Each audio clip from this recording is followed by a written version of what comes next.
পরীক্ষা নেবেন। এই সময়ের আলোচিত সমালোচিত ইউটিউবার পিনাকি ভট্টাচার্যকে নিয়ে আজকে কিছু কথা বলবো। পিনাকি আমার বন্ধু, আমরা একই ব্যাচের। ও রাজশাহী মেডিকেল কলেজে পড়তো, আমি ঢাকা মেডিকেল কলেজে। আমাদের বন্ধুত্বের শেকড় প্রথিত ছিল ৮০ দশকের স্বৈরাচারী এরশাদ বিরোধী আন্দোলনের রাজপথে।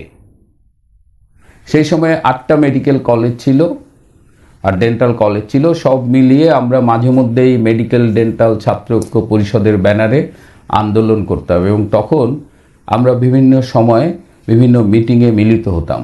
সেই থেকেই পিনাকির সাথে আমার বন্ধুত্ব। পিনাকি ছাত্র ইউনিয়ন করত, আমি ছাত্রলীগ করতাম। আমরা দুজনেই একটি সমাজতান্ত্রিক বাংলাদেশের স্বপ্ন দেখতাম। আমরা দুজনেই একটি শোষণমুক্ত বাংলাদেশের স্বপ্ন দেখতাম। আমাদের সেই বন্ধুত্বটা এখন বলা যায় সময়ের পরীক্ষায় উত্তীর্ণ। আমরা দীর্ঘকাল যোগাযোগ করেছি, আবার দীর্ঘকাল যোগাযোগের বাইরেও ছিলাম, কিন্তু বন্ধুত্বটা রয়ে গেছে। আমার যখন 40 বছর বয়সে রক্তে কোলেস্টেরলের লেভেল হাই ধরা পড়ল, তখন ডাক্তার বলল কোলেস্টেরলের জন্য ওষুধ খেতে হবে। পিনাকির একটা ওষুধ কোম্পানি ছিল D16 এবং সে কোরেস্টিন নামের এই কোলেস্টেরল লোয়ারিং ট্যাবলেট সে তার কোম্পানি থেকে বিক্রি করা হতো। তা আমার কোলেস্টেরলের কথা শুনে পিনাকি বলল যে, দোস্ত, তুই তোর যতদিন লাগে তুই আমার কাছ থেকে এই কোলেস্টেরলের এই যে কোরেস্টিন নিবি এবং এটা তোকে আমি ফ্রি দেব, এবং তুই যদি কোনো দিন কোরেস্টিন কিনে খাস তাহলে মনে রাখবি তোর সাথে আমার আর বন্ধুত্ব থাকবে না। বন্ধুত্বের গভীরতাটা বা দাবির জায়গাটা বোঝানোর জন্য এই প্রসঙ্গটি আমি বললাম। পিনাকির দেশ ত্যাগের আগে D16 যতদিন ছিল আমি কিন্তু ওর কাছ থেকে কোরেস্টিন পেয়েছি এবং আমি যতবার দেশে গেছি ও একসাথে আমাকে 6 মাসের কোরেস্টিন দিয়ে দিত। ওর অফিসের লোক এসে আমার কাছে পৌঁছে দিত। তো আমাদের বন্ধুত্বের লেভেলটা বোঝালাম জাস্ট। আমরা দীর্ঘকাল একসাথে রাজনৈতিকভাবেও একই পথে হেঁটেছি। যেমন একবার বিএমএ নির্বাচন নিয়ে আমি আওয়ামী লীগপন্থী এবং কমিউনিস্ট পার্টিপন্থী চিকিৎসকদের ঐক্যের বিরুদ্ধে লিখেছিলাম। তখন পিনাকি আমাদের সময়ে প্রকাশিত সেই কলামের পাল্টা কলাম লিখেছিল, পথের সাথীকে চিনে নিও বন্ধু। মানে আমাদের মধ্যে একটা চমৎকার আলোচনা হতো, আমরা বিভিন্ন তাত্ত্বিক আলোচনা করতাম। তারপরে যখন আওয়ামী লীগ সরকার 2009 সালে ক্ষমতা এলো আর রুহুল হক স্যার স্বাস্থ্যমন্ত্রী হলেন, রুহুল হক স্যার একবার জেনেভায় গেলেন বিশ্ব স্বাস্থ্য সংস্থার সম্মেলনে যোগ দিতে। সেই প্রতিনিধি দলে পিনাকিও গিয়েছিল। অথচ আমি আওয়ামী লীগের জন্য একজন নিবেদিত কর্মী, 39 বছর ধরে এই সংগঠনটার সাথে একদম প্রত্যক্ষভাবে আছি। আমি জনস্বাস্থ্য নিয়ে কাজ করি। পৃথিবীর অনেক দেশেই আমাকে এক্সপার্ট হিসেবেই আমন্ত্রণ করে নিয়ে যাওয়া হয় বা চেনে। আমার দল ক্ষমতায় থাকতে কোনোদিন আমাকে বলেনি যে মিল্টন চলো একটা স্বাস্থ্য বিষয়ক প্রতিনিধি দলের সদস্য হয়ে যাই কোথাও, কিন্তু পিনাকি গিয়েছে। গণজাগরণ মঞ্চে পিনাকি আমাদের সাথেই ছিল। তারপর থেকে দেখলাম আস্তে আস্তে আমাদের রাজনীতির দুটো পথ ভিন্ন হয়ে গেছে।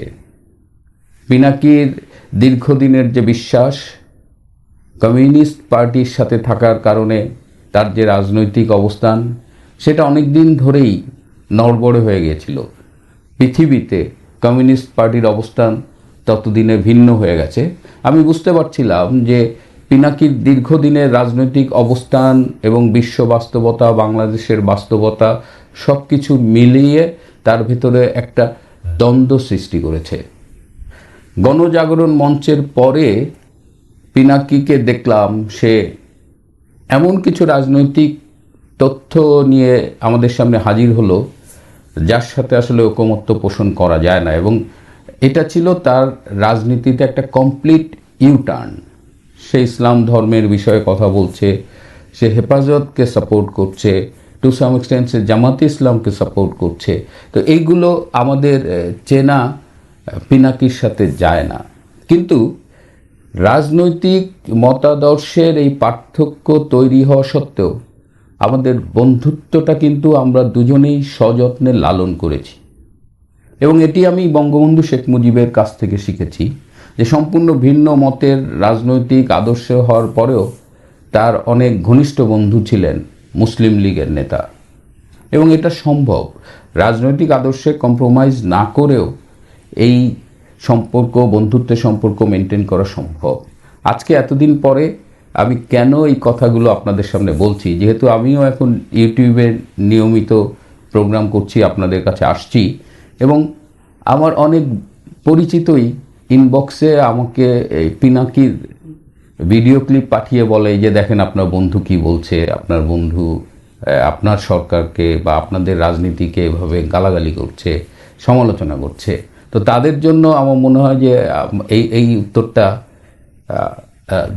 তারা অন্তত জানবে এখন যে আমার বন্ধু পিনাকি হলেও আমি তার সব ভিডিও দেখি না, কেন আমি জানি পিনাকির ভিডিওর আলটিমেট মেসেজ কী থাকবে, এবং পিনাকিও জানে যে আমি কি কথা বলবো, কি মেসেজ থাকবে। সুতরাং যারা আমার কাছে পিনাকির ভিডিও পাঠিয়ে একটু খোঁচা দিতে চান, আশা করি তারা বুঝতে পারবেন যে এটা পাঠিয়ে কোনো লাভ নেই।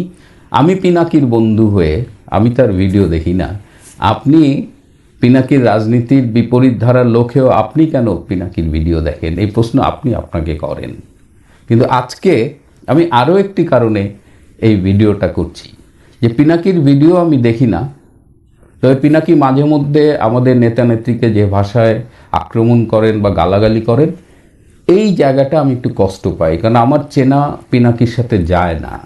আমি ব্যক্তিগতভাবে শত্রুকেও সম্মান করি। আমি ধরেন আমি বিএনপির রাজনীতির কট্টর সমালোচক, কিন্তু কেউ কোনো দিন বলতে পারবে না যে আমি ব্যক্তি খালেদা জিয়াকে আক্রমণ করেছি বা কোনো দলের কোনো নেতাকে আমি আক্রমণ করেছি, এটা কেউ বলতে পারবে না।